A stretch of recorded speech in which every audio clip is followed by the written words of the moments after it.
الحمد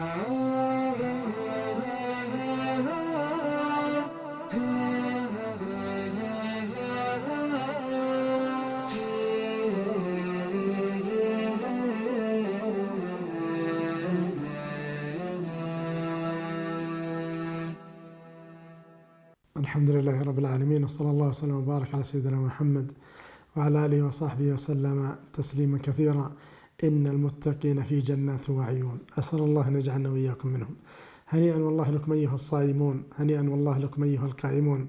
تتزخرف الجنة وتتزين الجنة لاستقبالكم ولاستقبال أعمالكم الصالحة، ولذلك بشروا أنفسكم بالجنة وشوقوا أرواحكم من الجنة، وأنكم سوف تدخلون من باب الريان.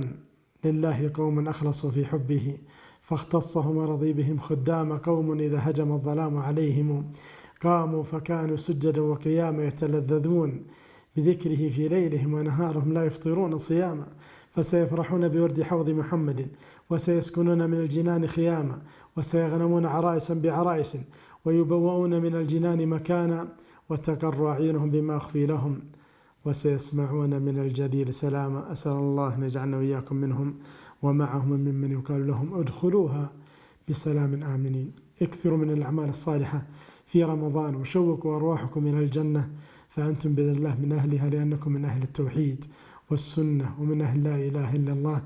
يقول النبي صلى الله عليه وسلم: من قال لا إله إلا الله خالصا من قلبه دخل الجنة. أسأل الله أن يجعلنا وإياكم من أهلها، والله أعلم. صلى الله على سيدنا محمد.